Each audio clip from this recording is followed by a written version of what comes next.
The country club dining room buzzed with conversation as nearly 100 people gathered to celebrate my father's retirement after 35 years as CEO of Morrison Manufacturing. Crystal chandeliers cast warm light over tables decorated with gold and navy blue, the company colors, while waiters in crisp white jackets served champagne and hors d'oeuvres to Dad's colleagues, business partners and family friends. I sat at a table near the back, wearing a simple black dress I'd bought off the clearance rack at Target. Around me sat my extended family, most of whom worked for Morrison Manufacturing in various capacities. My cousin Jake was the VP of Operations, my uncle Richard headed up sales, and my brother Marcus had just been promoted to Director of Business Development. Then there was me, the family disappointment who worked from a cramped studio apartment doing what everyone called computer stuff. "Look at this crowd," my Aunt Linda whispered to my mother loud enough for me to hear. "Your husband really built something special. Too bad not all his children inherited his business sense." She glanced pointedly in my direction. I pretended to be fascinated by my salmon dinner. Dad stood at the head table, resplendent in his best suit, preparing to give his farewell speech. At 65, he still commanded attention when he entered a room. He'd built Morrison Manufacturing from a small machine shop into a company with 3 factories and 800 employees. He was rightfully proud of what he'd accomplished. "Ladies and gentlemen," he began, tapping his champagne flute with a fork. "Thank you all for being here tonight to celebrate not just my retirement, but the incredible journey we've taken together at Morrison Manufacturing." The room quieted as everyone turned their attention to the man of the hour. "When I started this company in 1989, I had a simple vision: build quality products with integrity, treat employees like family and always put the customer first. Those values have guided us through every challenge, every expansion, every success." Applause filled the room. I clapped along, genuinely proud of what Dad had built, even if I'd never been part of it. "Of course, building a family business means hoping the next generation will carry on what you've started," Dad continued. "I'm blessed to have children who understand the value of hard work and dedication." He raised his glass toward my brother Marcus, who beamed from his seat at the head table. "Marcus has shown incredible promise in his short time with the company. His innovative thinking and natural leadership skills remind me of myself at his age. I have no doubt he'll help Morrison Manufacturing reach even greater heights in the years to come." More applause. Marcus stood briefly to acknowledge the recognition, his chest puffed out with pride. "My nephew Jake has been instrumental in streamlining our operations, and my brother Richard has opened doors to markets we never thought possible. This truly is a family legacy." Dad paused, his eyes scanning the room until they landed on me. The warmth in his expression cooled noticeably. "Of course, not every child is cut out for the family business," he said, his voice taking on a different tone. "Some people prefer to chase dreams rather than build realities. Some people think success comes from playing with computers instead of working with their hands." I felt my cheeks burn as conversations around the room died down. People were starting to stare. "My daughter Jennifer has chosen a different path," Dad continued, apparently deciding this was the appropriate venue for a public critique of my life choices. "While her brother and cousins are building careers in the real world, she's been, well, let's call it finding herself in the technology sector." A few people chuckled uncomfortably. I stared down at my plate, wishing I could disappear. "Now, I'm not saying there's anything wrong with having hobbies," Dad went on, clearly enjoying his moment at the podium. "But at some point you have to face reality. You have to accept that not everyone is destined for greatness. Some people are just meant to be ordinary." The word hit me like a physical blow. Ordinary. In a room full of his business associates and family members, my father had just declared me ordinary. "The truth is, ladies and gentlemen, every family has one," Dad said, raising his glass again. "The disappointment. The one who never quite lives up to expectations. The one who makes you wonder where you went wrong as a parent." I could feel tears threatening to spill over, but I forced myself to keep looking down. "Don't give him the satisfaction of seeing you cry," I told myself. "So here's to Morrison Manufacturing," Dad declared, his voice booming across the room. "Here's to the family members who understand what it means to build something real. And here's to accepting that unlike my daughter, our biggest failure, some people in this family actually understand what success looks like." He drained his champagne glass as the room erupted in applause. But I noticed it was less enthusiastic than before. Even his business associates seemed uncomfortable with how personal and cruel his speech had become. I was gathering my purse, preparing to leave as quietly as possible, when the dining room doors opened and a woman in a sharp navy blazer walked in. She looked around the room with the confident air of someone who belonged wherever she decided to be. "Excuse me," she called out, her voice cutting through the conversations that had resumed after Dad's toast. "I'm looking for Jennifer Morrison?" The room fell silent again. 100 pairs of eyes turned to look at me, then at the woman who just interrupted the retirement party. "I'm Jennifer," I said quietly, raising my hand slightly. The woman smiled and walked directly toward my table, her heels clicking authoritatively on the polished floor. "Ms. Morrison, I'm Sarah Chin from Forbes magazine. I'm here about the article we discussed regarding your company." I heard my father's champagne glass hit the floor and shatter. "I apologize for interrupting the party," Sarah continued, speaking loudly enough for everyone in the room to hear. "But our editorial deadline was moved up, and I needed to confirm a few details about the feature story we're running next week." My mother leaned forward, her face pale. "Feature story?" Sarah pulled out a tablet and swiped to what appeared to be a magazine layout. "Yes, we're doing a cover story on the most innovative tech entrepreneurs under 35. Jennifer's company, Quantum Systems, is being featured as one of the most disruptive forces in artificial intelligence." You could have heard a pin drop in that dining room. "Ms. Morrison," Sarah continued, "I just wanted to confirm that the $3.8 billion valuation we received from your CFO is accurate for the print edition?" My brother Marcus made a choking sound. $3.8 billion? My uncle Richard whispered. Sarah nodded matter-of-factly. "The AI systems that Quantum Systems has developed are revolutionizing everything from medical diagnostics to autonomous vehicles. Our tech reporters are calling it the most significant breakthrough in machine learning since neural networks were first developed." Dad was staring at me like he'd never seen me before in his life. "I'm sorry," he said, his voice barely audible. "Did you say $3.8 billion? Sarah looked at him with professional politeness. "Oh, you must be Jennifer's father. How wonderful to meet you. You must be so proud. Your daughter has built one of the most valuable private companies in the country. The Pentagon alone has contracted Quantum Systems for $400 million in defense applications." "The Pentagon?" Dad repeated weakly. "Oh yes, Jennifer's quantum computing algorithms are considered essential to national security. And that's not even including the commercial applications. Microsoft, Google, Amazon, they're all licensing Quantum Systems technology. Jennifer, I believe the most recent contract with Apple was worth $800 million. I nodded, finding my voice for the first time since she'd arrived. "The machine learning integration for their next-generation devices, yes." "Remarkable," Sarah said, making notes on her tablet. "And the IPO announcement, we're still planning to break that story simultaneously with the Forbes cover, correct? Our financial team is estimating the public offering could value Quantum Systems at over $12 billion. The silence in the room was deafening. I could see Dad trying to process what he was hearing, his face cycling through confusion, shock, and something that might have been panic. "Ms. Morrison," Sarah continued, "I also wanted to ask about the philanthropic initiative mentioned in our preliminary interview. The Quantum Education Foundation. We're committing $500 million over the next 5 years to fund STEM education in underserved communities," I explained, "particularly focusing on getting young women and minorities into computer science and engineering." "Wonderful. And the university partnerships? MIT, Stanford, and Carnegie Mellon will be opening Quantum Systems research labs on their campuses. We're also endowing chairs in artificial intelligence at a dozen universities." Sarah nodded approvingly. "This is exactly the kind of forward-thinking leadership our readers want to hear about. Oh, and I almost forgot. The National Science Foundation Awards ceremony is next week, isn't it?" "Tuesday," I confirmed. "The Medal for Scientific Achievement. For readers who might not be familiar, can you explain what that honor represents?"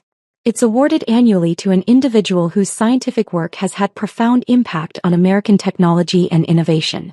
Previous recipients include Nobel Prize winners and the founders of companies like Intel and Apple." I glanced around the room and saw faces I'd never seen before: awe, respect, and in many cases, fear. These people who'd been enjoying my public humiliation 5 minutes ago were now realizing they'd been in the presence of someone they didn't understand at all. Dad set his empty champagne glass down with trembling hands.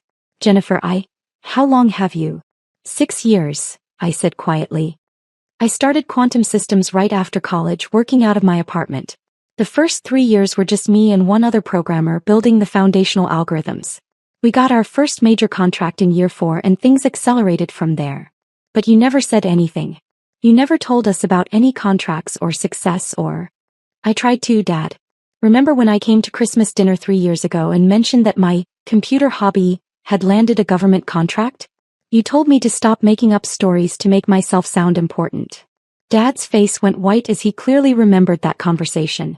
Or when I tried to explain what machine learning was at Marcus's birthday party, and you said I was speaking gibberish and should focus on finding a husband instead of playing with toys? My mother put her hand over her mouth. I stopped trying to share my work with the family because every time I mentioned it, you either dismissed it or turned it into a lecture about how I needed to be more realistic. Sarah looked between us, clearly realizing she'd walked into a family drama. Perhaps I should reschedule our interview for a more convenient time. No, it's fine, I said. Actually, this is perfect timing.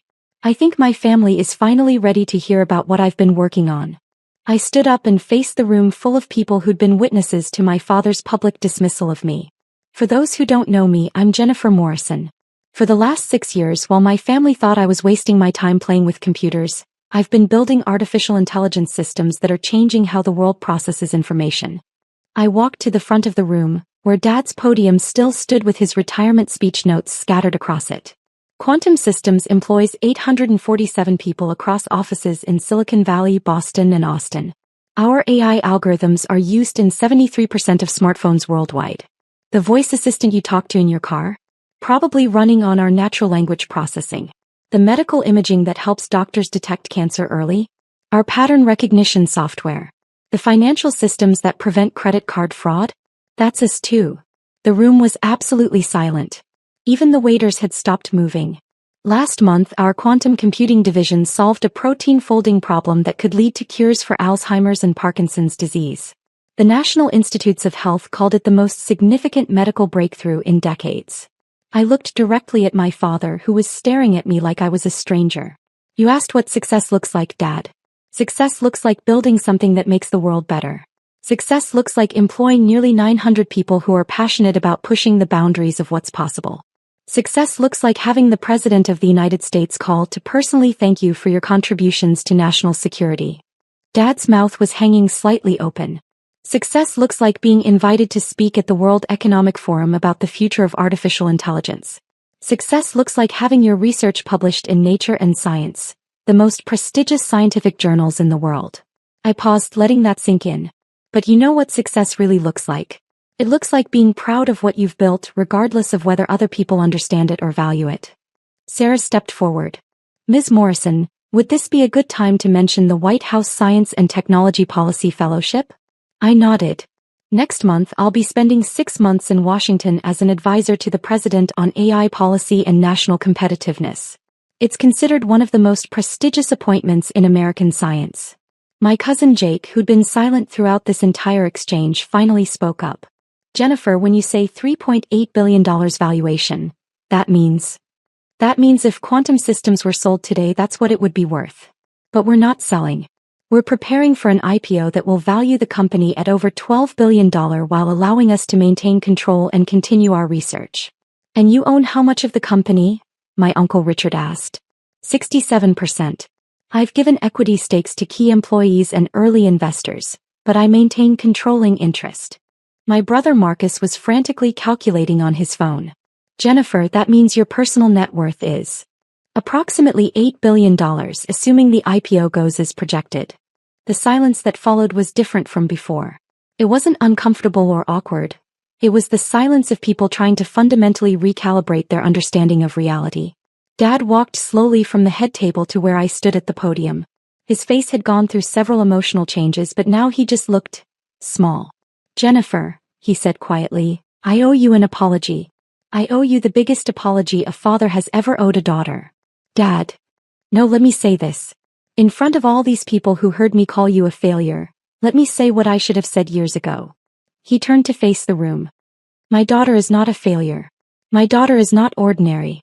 My daughter has built something I couldn't even dream of building. His voice was shaking now. Jennifer, I was wrong about everything. I was wrong about your work, wrong about your potential, wrong about what success looks like. You didn't fail to live up to my expectations. I failed to understand what you were achieving. He turned back to me. Can you forgive me? I looked at this man who had shaped so much of my self-doubt, who had made me question my worth for years, who had just publicly humiliated me in front of 100 people. And I realized that holding on to anger would only hurt me. Dad, I forgave you a long time ago. I had to, for my own peace of mind. But I'm glad you finally understand. Sarah cleared her throat gently. Ms. Morrison, I don't want to interrupt this moment, but I did want to mention one more thing for the article. The acquisition you completed last week. I smiled. Oh right. Quantum Systems acquired Morrison Manufacturing's 3 largest competitors. We're planning to modernize their operations with AI-driven efficiency systems. Dad's eyes went wide. You mean Henderson Industries? They've been trying to buy us out for years. We bought them. And Patterson Manufacturing. And Diversified Industrial Solutions. Quantum Systems now owns the 3 companies that Morrison Manufacturing has been competing against for decades. But why? Dad asked. Because I believe in what you built here. Morrison Manufacturing has integrity, quality, and loyal employees. I want to help this company thrive in the digital age, not just survive it. I walked back to my purse and pulled out a folder I'd been carrying for weeks, waiting for the right moment. Dad, I know you're retiring, but I'd like you to consider staying on as an advisor. Quantum Systems wants to establish Morrison Manufacturing as the flagship of our new industrial AI division. We're talking about a $200 million investment in new equipment, expanded facilities, and workforce development. Dad took the folder with shaking hands and opened it to reveal an offer letter that would transform his small company into a technology powerhouse. The current employees would all keep their jobs with significant pay increases and full benefits. Marcus, Jake, Uncle Richard, there are positions for all of them in the new structure, if they're interested in learning about AI integration in manufacturing. Marcus looked up from his phone where he'd apparently been Googling my company. Jennifer, Forbes called you the most important entrepreneur most people have never heard of. I prefer to let my work speak for itself rather than seek publicity, I replied. Though that's about to change with the IPO announcement. Sarah packed up her tablet. Ms. Morrison, I think we have everything we need for the article. The photographer will be in touch about the cover shoot, and will send you the final draft for approval before publication. Thank you, Sarah. And thank you for coming tonight. I think my family needed to hear this. As Sarah left, the dining room erupted in conversation. Everyone wanted to talk to me, to ask questions, to somehow connect themselves to this revelation. But I only had eyes for my father, who was still staring at the acquisition offer with tears in his eyes. Jennifer, he said quietly, how do I even begin to make up for what I said tonight? For what I've said over the years? You don't need to make up for anything, Dad. You taught me to work hard, to persevere, to build something meaningful. Those lessons are the foundation of everything I've accomplished. But I called you a failure. In front of all these people, I called you the family disappointment. And now they know the truth. Sometimes the best revenge is simply success. My mother appeared at my side, tears streaming down her face. Jennifer, honey, I'm so proud of you. I'm so sorry we didn't understand. Mom, it's okay. I know it's hard to understand what I do. Artificial intelligence and quantum computing aren't exactly dinner table conversation topics. But we should have tried to understand. We should have supported you instead of criticizing you. I hugged her tightly. You did support me in ways you probably don't even realize. Every time you told me to work harder, every time you pushed me to be better, you were preparing me for this. The rest of the evening passed in a blur of conversations, congratulations, and questions. People who had ignored me for years suddenly wanted to know everything about my work, my plans, my vision for the future. Business cards were exchanged, partnerships were discussed, and investment opportunities were explored. But the most important moment came at the end of the night, as the party was winding down and Dad and I found ourselves alone at a table in the corner. Jennifer, he said, I want you to know that I'm going to accept your offer. Not because of the money or the prestige, but because I want to learn. I want to understand what you've built. I want to be part of something that's going to change the world. I'd love to have you as part of the team, Dad. But only if you're genuinely interested in the work. This isn't charity. I need someone who understands manufacturing and can help bridge the gap between traditional industry and AI innovation. He nodded seriously. I'll study. I'll learn everything I can about artificial intelligence and how it applies to manufacturing. I'll earn my place on your team. Our team, I corrected. We're family. We've always been family, even when we didn't understand each other. As I drove home that night, in my practical Honda Civic because I still believed in living modestly despite my wealth. I reflected on how completely my life had changed in a single evening. The family dynamics that had defined my entire adult life had been rewritten in the span of one conversation. Tomorrow I would go back to being the quiet billionaire who preferred anonymity to attention. But tonight I was finally seen by the people who mattered most to me. Tonight I was no longer the family failure. I was exactly who I'd always been. A daughter who had chosen to build something extraordinary, even when no one believed she could.